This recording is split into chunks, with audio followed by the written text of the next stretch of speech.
welcome. This is our green smoothie class. Our first segment is about shopping and storing produce. So I wanted to go over a few things with you that when we start buying a lot of produce and a lot of greens, we're like, whoa, where are we going to put all this stuff? Well, a lot of it doesn't even have to be put in the fridge.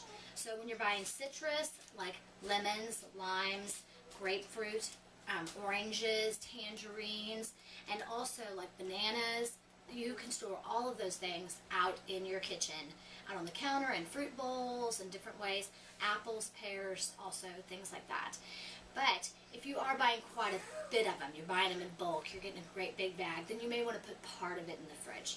Bananas, though, should always be left out. You don't want to put the bananas in your refrigerator.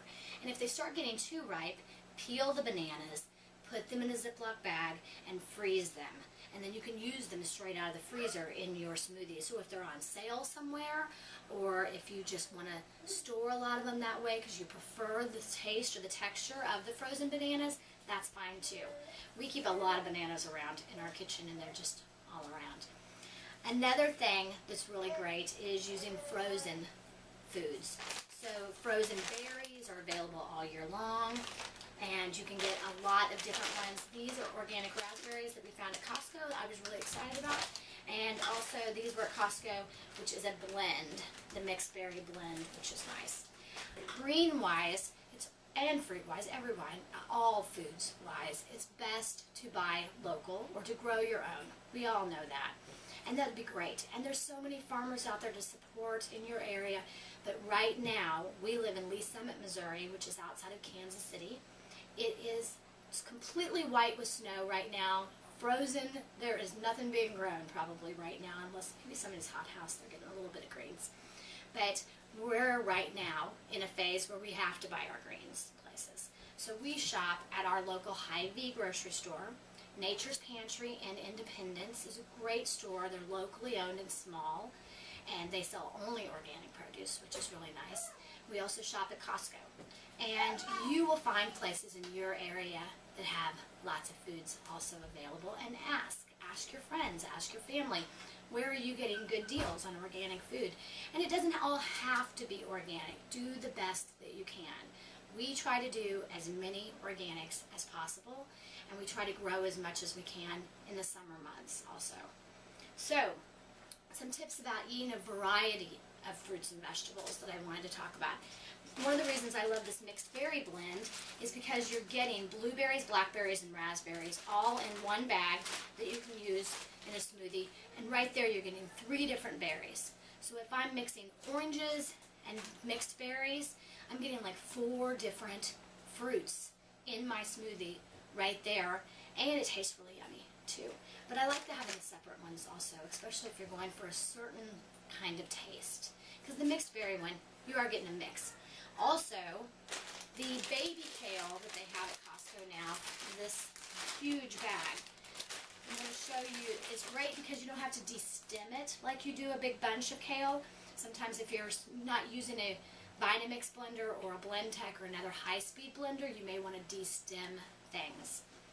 Another thing that you're going to have to do if you don't have a high-speed blender is you're going to have to chop things up a little more.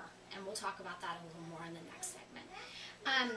This spring mix I love because it has lots of different greens, and everybody says you should vary your greens and you should eat lots of different greens, which is great. But this one little container here has baby lettuces of romaine, oak leaf, red leaf, Lola Rosa, I don't even know what that is. It has tango, it has organic mizuna, organic red and green chard, baby spinach, arugula, frisee, and radicchio. So all of these are in here. So we eat these pretty quickly at our house. But we have found if we bought several of them and we're not going to be using them right away, that a tip that works. And if you're buying it just for yourself and you're only going to be making a smoothie every day and maybe a salad, you're going to want this to last for a few days. So you're going to open it up and pour it all into a bowl.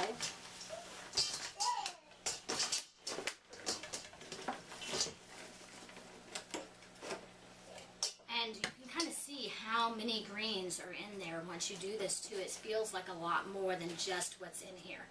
You clean out your container, and this is one of the few things that we use a paper product for, and I'm sure you could use a towel that you rewash, but we buy recycled paper towels, and that's the way that we do it.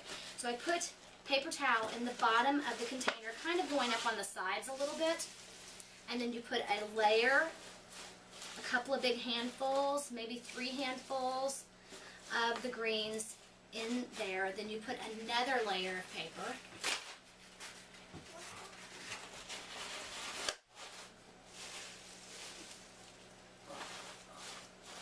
And smush them down a little bit. And then another layer of paper. And the reason that you do this is that the paper towels will absorb the moisture. So as they're being stored in your refrigerator, they don't get kind of slimy. Sometimes they want to get slimy if you don't eat them fast enough, and maybe you've experienced that. So that is a really good trick. And you could I would keep doing that, but for time's sake for this video, I'm going to stop. But I would do all of them, and I can get them all back into the container, and then put one paper towel on top of even the top layer. And that, I think, is quite a bit of our segment about storing and shopping. I am going to make a video soon of a grocery store tour, probably of Nature's Pantry and Costco, so you can see how we shop and what we buy stuff. But that is our segment for today. Thank you.